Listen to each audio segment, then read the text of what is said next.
Well, as we said yesterday, especially when it wasn't by choice, right? For me, that's a huge part. That's a huge component.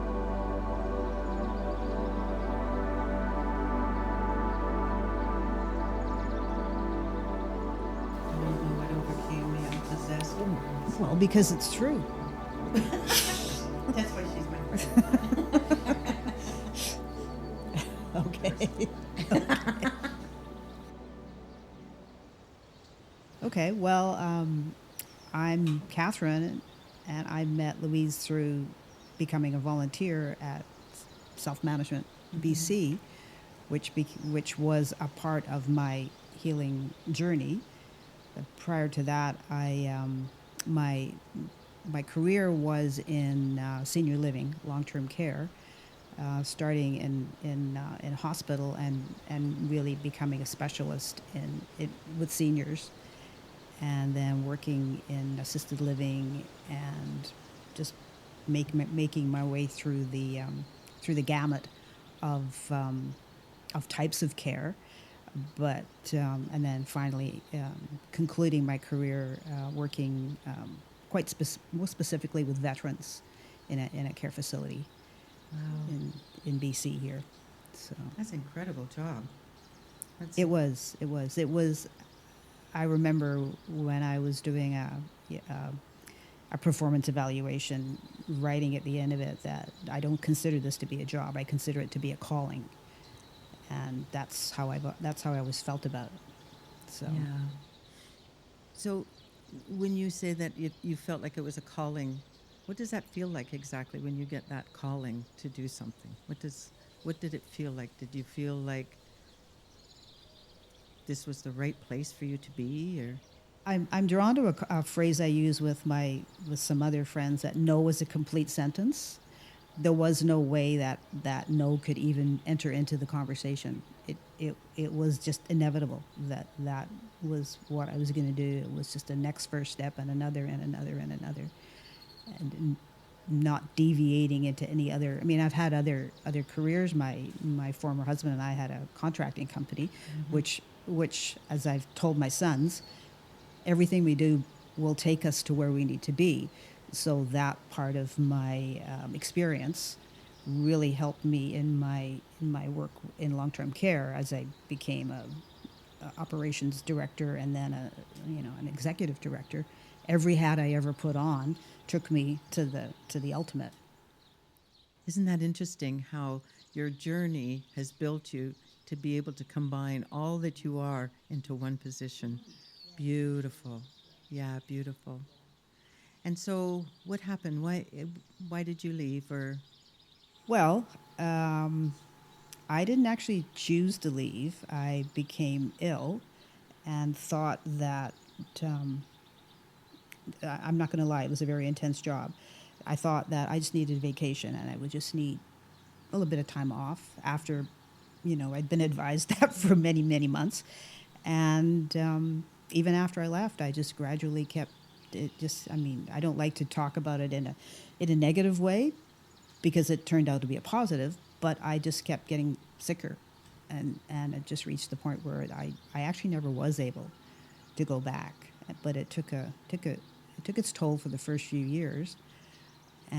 But I'm that person that will always find something that I can do. And it took me back to my childhood love of learning in Ireland. I was born in Ireland, so I always thought I would be an academic. I wanted to be a writer and a teacher and those kinds of things.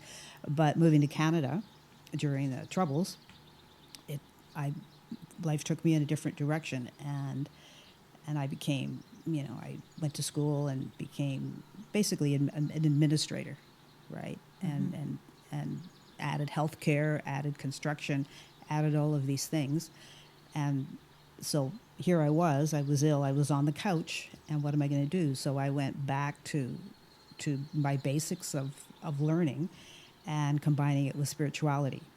That was that was if there's a higher power, the higher power said to me, you can't do that job anymore, but we're going to give you another one.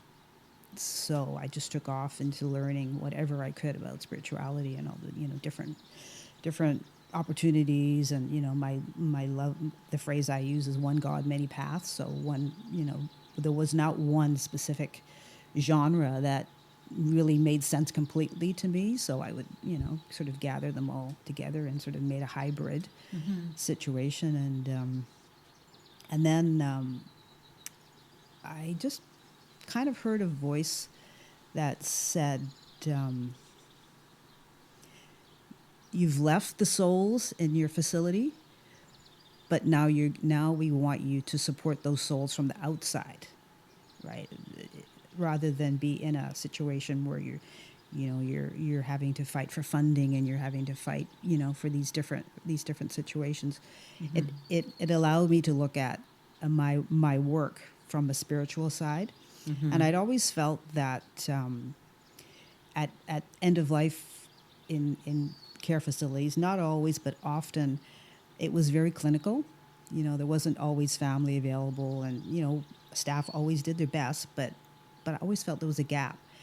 And I thought, okay, well, maybe now that I'm on the outside, I'm feeling better, I can do my part to fill that gap for folks. So I became an end of life doula, and then I became a non-denominational reverend, right, through like metaphysics, which is sort of part of the healing persona that I have. And yeah, I just really enjoyed that, and that's probably what took me to self-management, really, in a way.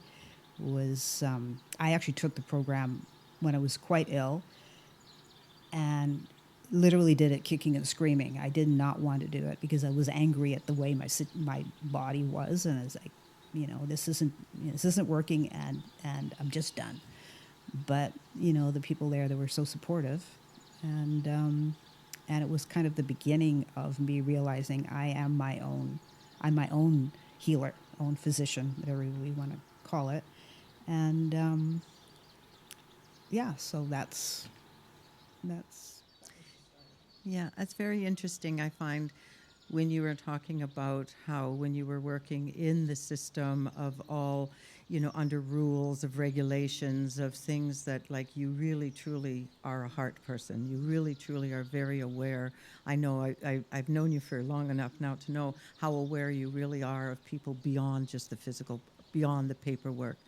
Interesting that that's when you got sick, was that trying to mold yourself into that and how well you've become out of that. So, following that mindset or that message that you had the download or whatever you want to call that information, I believe that that is one of the biggest steps that any of us can take, is to follow and have faith in that, because it's made you who you are today, and you doing the work that you do, which is a lot easier on you. Your health is getting better. Of course, we're getting on where the physical body has limitations, but you're doing really well. Like really well. And that mindset is huge, that you became better. So better at knowing your path, knowing that that, hey, as long as I keep following that download. And I love what you said about there's one God and many paths. I'm such a firm believer of that as well. So I love that. So now that you've left that and you've got these other skills and these other talents and these other things to offer people, what does that feel like for you as far as when you wake up in the morning, like you don't have an 8 to 5 or an 8 to 9 or whatever the hours were before, how you were regimented? probably 7 to 9, 7 a.m. to 9 p.m. Yeah. Really That's a 24/7. long day. Really, yeah. I would be the poster child for giving too much at the office. Yeah. I believe that. Yeah. I know you well enough to know that would be you. Yeah. Yeah. And that's hard to walk away from. I mean, to your question, it's hard to walk away from that.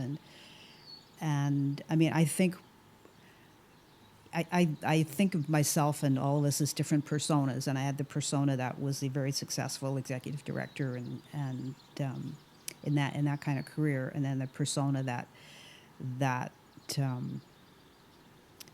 is much more laid back and loves to spend, the mornings in the forest with my dog and what have you.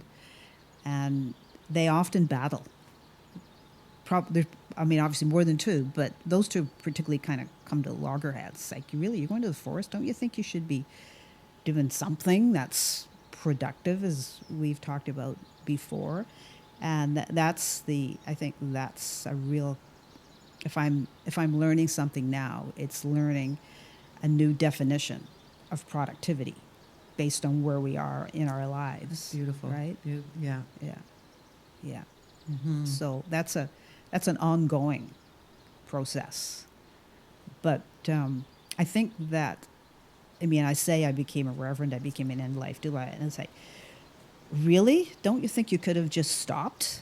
But that was the persona that said, okay, you still have to contribute in a in a in a large or significant way, rather than, it's just enough to sit at a bus stop and talk to the person beside you because they look sad or whatever, right? Sort of learning that too is productivity. Right. And I'm learning that that's a lot of my role, right? Is Right. just, I remember a story one time. I lived, there was a lot of construction going on where I lived, and it was a very, very cold day in the winter, and they had a lot of flag people out. And in my healthcare career, a lot of people had multiple jobs, and so I learned about that work and how hard it is to be Mm-hmm. that person. And I'm walking along this one day, and it's really, really cold and wet, and I looked at this woman, and she's got the flag in her hand, and she has no gloves, right? I could tell she was just freezing, right? So I was just beside like a mall or a dollar store. So I went in and I picked up a little pair of gloves, and I went out. I took them apart, and I went out and I walked over to her and I said, "You look like you could use these." And she said, "Oh, thank you. I left my gloves in the car." And I've learned, and I'm learning that is supportive. That's giving back. It doesn't have to be standing up in front of 100 people talking about whatever the topic of the day is, right? Beautiful. It's Yeah. so. Yeah, that's really important. And to be aware Hmm. and to be Hmm. present. I would say at the time that I did it, it was a subconscious awareness of this. This is a need that I can meet, and it's low hanging fruit to do this. But now more and more, I'm encouraging myself to realize that those, what would that be called, a human kindness or whatever, Mm-hmm. that's okay, that can be enough. It may Mm-hmm. not be enough every day, Mm-hmm. but but let it build, right? Mm-hmm. And those acts of kindness, you've left her with a feeling that was so precious, I'm sure. Gratitude. You that one small you being aware, that one small present, you being present, it's a present for this one person, can then probably remember that for many, many days to come, and has probably shared that with other people. So I would say for myself, as you were talking, it's like planting seeds. It's like we go through the world planting seeds, and that is so important. Money can't buy that. Jobs, they don't pay enough for you to have that skill or that intuition or that awareness. And I think the world can really benefit more and more and more from that. So thank you. That's great. Yeah. Yeah. No, that's amazing. So now that you're, how long now has it been without, that construction, not construction, but that structure of, getting up at a certain time and that job and, having to be here, having to be there? What does that transformation look like for you to being free to come and go as you feel?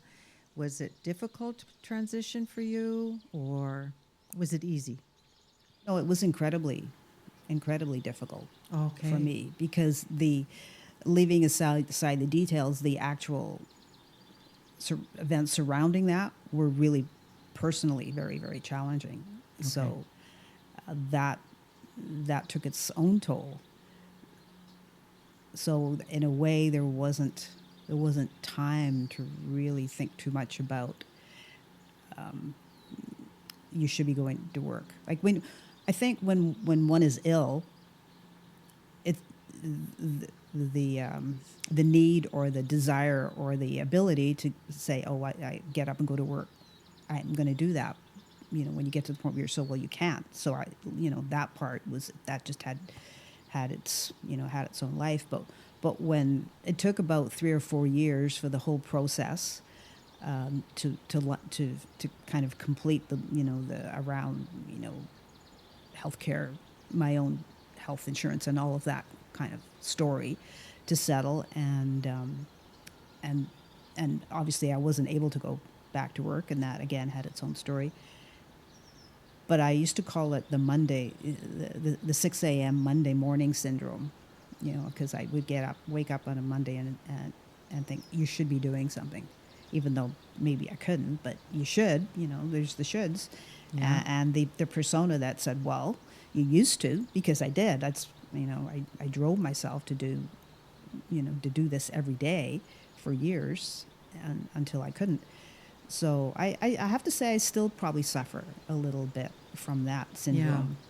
I think it's a hard one to break, but I'm kind of blending it with the learning that productivity can look different. It can have a different hat, right? And also the gratitude around being able to say I don't that I'm not going to I don't have to go to work. I'm not going to work or whatever. Just because a lot of people who are post illness or have a chronic condition or whatever, they still have to go to work. They don't have the luxury of staying home, and I'm grateful to say that I do. So to be to honor that, to really honor it for those that can't, right? To not just be whiny and complaining about, well, I want to have a career and I can't, right? Well, you did, and it served you well, and there are still lots of opportunities for you for me, speaking for myself, to have a fulfilled and productive life. Right. Right. Right. I think what happens is, for me, when I, left work, it was changing the word work to now is my time for something of my passion, something of, but it's sure difficult to make that transition, When isn't your it? work was your passion. Exactly. Yeah. Exactly. And so it was like, and now I'm on my own, and okay, what am I to do? And then, but following that download, I call it a download of our superconscious. And when our superconscious has got this freedom, because we open up that subconscious where the ego is saying, oh, you should be going to work because that's what you've always done. And hey, you used to get money for that. Are you sure you don't want the money now? And, all of that kind The of stuff. conditioning, really. We're conditioned. Conditioning, Yeah. exactly. There's a lot of guilt that comes in sometimes. Is like, oh my God, am I just being lazy? Am I just being silly? And we start doubting ourselves. Is there a time when you get to that place or that you've already gotten to that place, and maybe it's just in dribbles and drabbles, that you don't feel that you feel really empowered by making that change and to be in that role now that you've chosen is your calling? So what does that feel like now? Do you still have those doubts, or do you now just go with it and say, hey, I'm so glad that I've gotten this far down the path? Or what is it like for you? I would say that the person that seems to live on this side of my shoulder is starting to have more of a voice, and to honor this stage of life. And with the end of life doula work, with the Reverend Catherine moniker and all of that. When this was kind of happening for me, when it kind of happened, maybe I would say 6 years ago, and my friends would say, well, you really have to have a website. And I don't want a website, and I don't want all these things. And and finally, someone kind of like with you, someone came along and said, I'll help you with that, right? And it turned into a labor of love. It turned into more of a legacy. We did create a website. I love to write, and I love to take photographs, and I write poetry, and I was able to kind of morph that into I would say, what would that be, like a digital book of like this is my legacy, right? I mean, it does have parts in there about this is what I do and this is what I can offer, but that was always secondary for me, and I realize now that it it is secondary to me. That's what I offer to people, but it's not in the conditioned sense a business. That's really not what I wanted. I wanted to be able to just, give the equivalent of a pair of gloves to someone if that's what they need in their lives. Have those radical conversations that I saw again in healthcare in my role with families that people were afraid or uncomfortable having those conversations about end of life and preparation and all of that kind of stuff. So I'm yes, I'm landing in a place of back in a calling. You know, when I wrote that back in the day, maybe it was a bit predictive or projecting as to what I really wanted. I wanted to follow a calling, and I think now I would be comfortable in saying I am following a calling, and it really has nothing to do with the commerce of life, right? It's maybe more around the compassion Yeah, of life. beautiful, beautiful. So, what would you say to other people now that are looking towards leaving the 9 to 5 jobs for their passions? What would be something that you would want to share with them to encourage them to follow that passion that they have? I'm recalling a quote from Liz Gilbert of Eat, Pray, Love, and other books. Don't quit your day job until such time as you really have a foundation in something, because I think life is hard because of the conditioning, and let's face it, we have to be a part of it. We have mouths to feed, roofs to keep on, and that. But to never let that light go out, because I really feel like going back to my childhood in Ireland, that light of just wonderment about possibility, it didn't go out, and then all of those other components that came in because of circumstances and the realities of the world, again, they build upon it. And then when the opportunity, I remember writing a poem when I was my first few weeks at my last facility. It was around Remembrance Day, and I was sort of a spare at the time because I was new, and